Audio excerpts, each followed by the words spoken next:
Education अड्डा bye मी में आज की इस वीडियो में हम आपके लिए लेके आए हैं कक्षा 8वीं 8th ग्रेड अभ्यास पुस्तिका भाषा भारती। इससे पहले हमने आगे के 6 पार्ट जो हैं वो डिस्कस किए हैं। अगर वो वीडियोस आप देखना चाहते हैं तो हमारे चैनल में जाके देख सकते हैं। आज की इस वीडियो में डिस्कस करने वाले हैं अध्याय 7 जो कि है आपका भेड़ाघाट। ऑब्जेक्टिव प्रश्न दिए गए हैं, बहुविकल्पी प्रश्न। पहला है भेड़ाघाट में कौन कौन सी नदी बहती है। तो भेड़ाघाट में कौन सी नदी बहती है, आपको कुछ जबलपुर आए होंगे, ये बहुत ही फेमस है यहाँ पे। तो ये है नर्मदा नदी। यहाँ पे नर्मदा नदी जो है वो भेड़ाघाट में बहती है। धुआंधार जलप्रपात है। फिर धुआंधार किसका नाम है, तो ये एक जलप्रपात है जो कि है भेड़ाघाट में।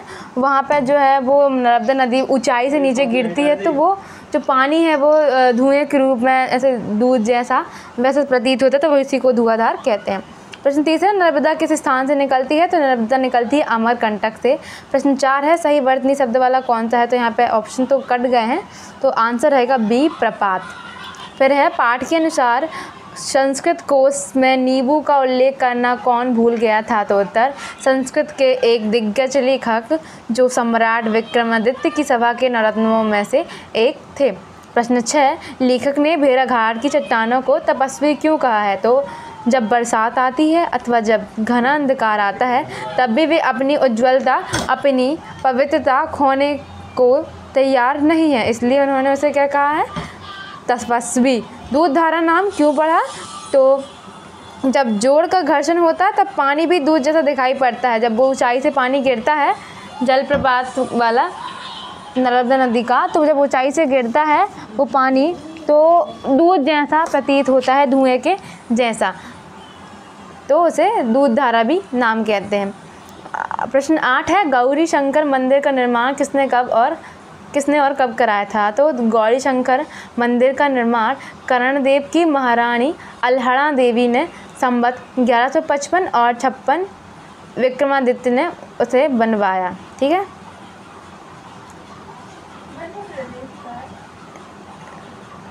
ये यहाँ पे आंसर थोड़ा सा गड़बड़ है, इसको हम आखिरी में देखते हैं। लघुत्तरीय प्रश्न है प्रश्न 9 हिमालय की बर्फीली चोटियाँ और नर्मदा में क्या अंतर है, तो हिमालय की बर्फीली चोटियाँ वे चल रही हैं, गल रही हैं।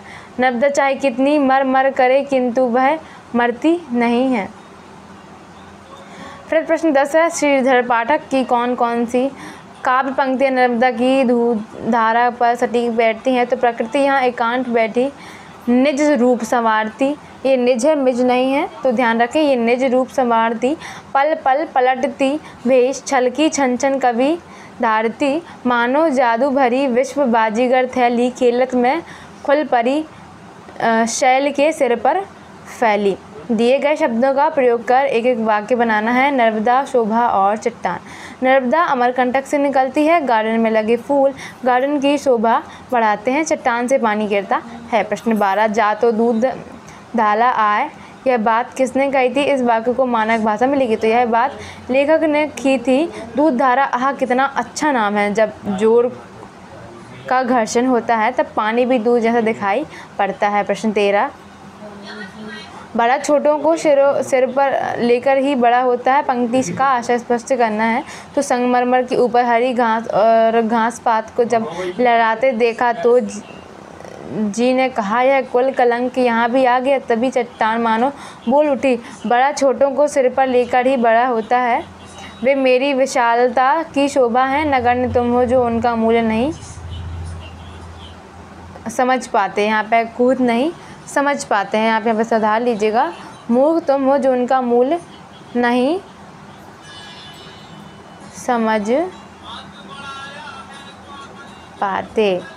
फिर है लेखक ने मीरगंज स्टेशन पर मिले अंग्रेज़ों की तुलना किससे और क्यों की, तो 2-3 अंग्रेज अपने खानसामे के साथ भेड़ाघाट ही जाने के लिए मीरगंज स्टेशन पर उतरे थे, किंतु जिस तरह कच्ची सड़क से राह चलने वाले को कभी कभी आकाश का शुक्र तारा भी अपना साथी मालूम होता है, वैसे ही वे लोग और मेरे साथी थे।